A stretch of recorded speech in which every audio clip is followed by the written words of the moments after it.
নমস্কার বন্ধুরা, welcome back to my channel Champa রান্নাঘর।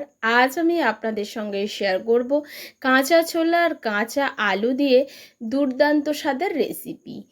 একদম অজানা একটা রেসিপি। এখানে কাঁচা ছোলা আমি প্রায় 4 থেকে 5 ঘন্টা আগে ভিজিয়ে রেখেছিলাম। খুব ভালো করে ভিজে গেছে। নিয়ে নিয়েছি দুটো আলু। প্রথমে কাঁচা ছোলাটাকে খুব ভালো করে আমি পেস্ট করে নেব। তার জন্য একটা মিক্সির জারের মধ্যে কাঁচা ছোলাগুলো দিয়ে দিলাম। এখন এই কাঁচা ছোলার মধ্যে দিয়ে দেব 1 ইঞ্চি আদা। প্লিজ বন্ধুরা প্রথম থেকে শেষ পর্যন্ত ভিডিওটি দেখবেন। আশা করছি আপনাদের আজকের ভিডিও ভীষণ ভালো লাগবে।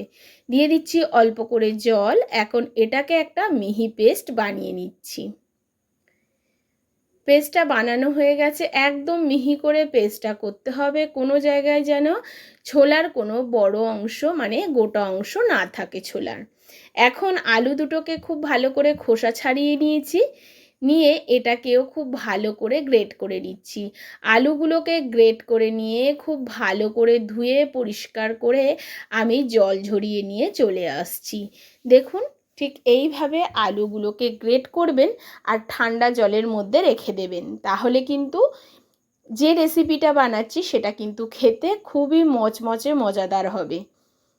একদম ঠান্ডা জলের মধ্যে এখন এটাকে আমি খুব ভালো করে ধুয়ে পরিষ্কার করে জল ঝরিয়ে নিয়ে চলে এসেছি।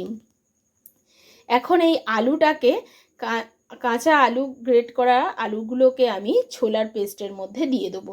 মাথায় রাখবেন আলুর মধ্যে যেন এক ফোঁটাও জল না থাকে।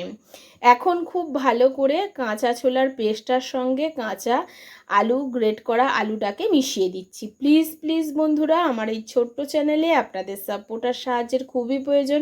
প্লিজ পাশে থাকবেন আর সাপোর্ট করবেন। এখন এই মিশ্রণের মধ্যে মিশিয়ে দিচ্ছি কিছু মশলা। দিয়ে দিচ্ছি কিছুটা কাঁচা লঙ্কা কুচি, কিছুটা শুকনো লঙ্কা কুচি, হাফ চামচ ম্যাগি মশলা,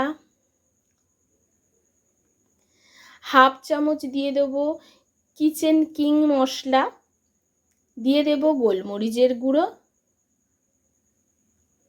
দিয়ে দেব এখানে পরিমাণ মতো লবণ।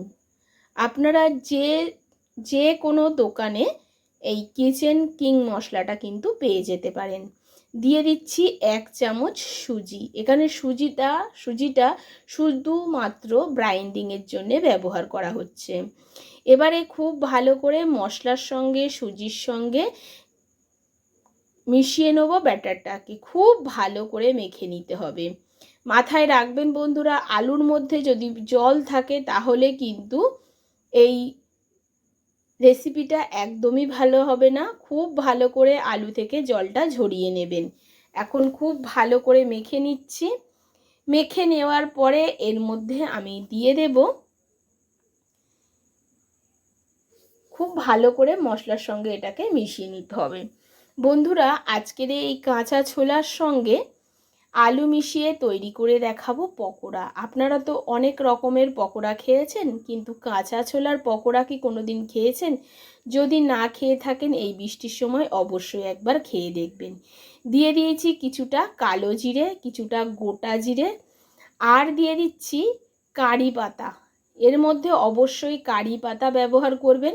যদি আপনাদের কাছে কারি পাতা না থাকে সেক্ষেত্রে ধনে পাতাও ব্যবহার করতে পারেন। তবে আমি বলবো বন্ধুরা, একটু কারি পাতা এর মধ্যে ব্যবহার করে দেখবেন, এই পকোড়ার স্বাদ কিন্তু দ্বিগুণ বাড়ে। এখন খুব ভালো করে এটাকে মেখে নিচ্ছি। আর দেখুন, কোনো রকম জল জল ভাব নেই। ব্যাটারটা কিন্তু বেশ শক্ত মাখানো হয়েছে, আপনারা নিশ্চয়ই দেখে বুঝতে পারছেন। আর সুজির পরিমাণটা এখানে 1 চামচের বেশি কিন্তু ব্যবহার করা যাবে না। আগে থেকে কড়াতে তেল বসিয়ে দিয়েছি, তেলটা গরম হয়ে গেছে। এবার ছোট ছোট পকোড়ার আকারে কিন্তু তেলের মধ্যে আমি ছেড়ে দেবো। এই সময় গ্যাসের ফ্লেমটাকে খুব মিডিয়ামে রাখতে হবে। তেলটাকে খুব ভালো করে গরম করে নিয়ে গ্যাসের ফ্লেমটাকে মিডিয়ামে রেখে তারপরে পকোড়াগুলোকে আমি ছেড়ে দিচ্ছি। পকোড়াগুলো ভীষণ মচমচে হবে বন্ধুরা। আপনারা ভাবতেই পারবেন না যে কাঁচা ছোলা দিয়ে এত সুন্দর পকোড়া বানানো যায়। সন্ধেবেলা চায়ের সাথে এই বৃষ্টির সময় এইভাবে কাঁচা ছোলার পকোড়া যদি আপনারা বাড়িতে একবার অন্তত বানিয়ে খান, আমি বলবো না যে আপনি কিন্তু এই কাঁচা ছোলার পকোড়ার প্রেমে পড়বেন না। অবশ্যই বন্ধুরা কাঁচা ছোলার আপনারা প্রেমে পড়ে যাবেন।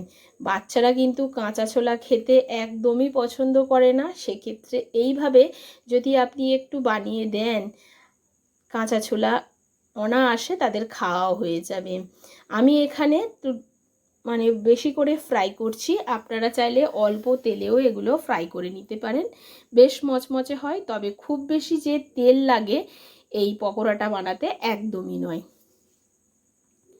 দেখুন প্রথম ব্যাচটা আমি ভেজে নিচ্ছি, উল্টে পাল্টে নাড়াচাড়া করে লালচে করে ভাজতে হবে।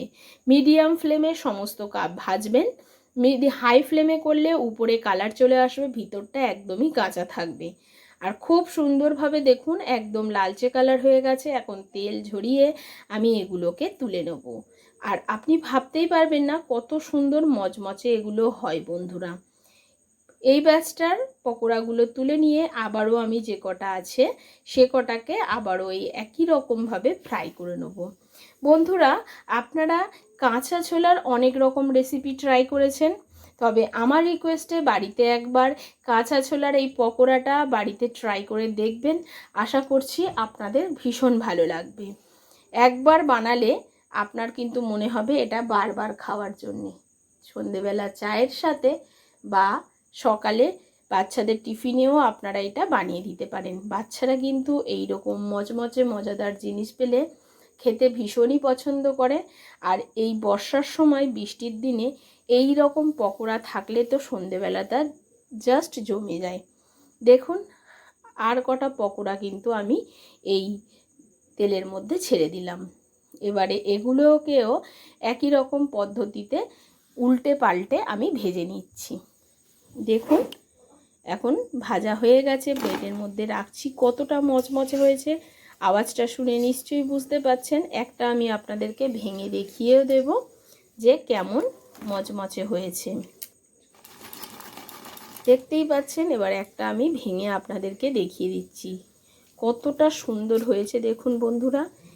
এবারে একটুখানি সস দিয়ে আপনারা এটা খেতে পারেন বা শুধু শুধুও খাওয়া যায়, তবে আমি একটু সস দিয়ে খেয়ে দেখছি, জাস্ট অসাধারণ হয়েছে। তবে আমি এটা পেঁয়াজ রসুনের ব্যবহার করিনি, আপনারা চাইলে পেঁয়াজ দিয়েও করে খেতে পারেন।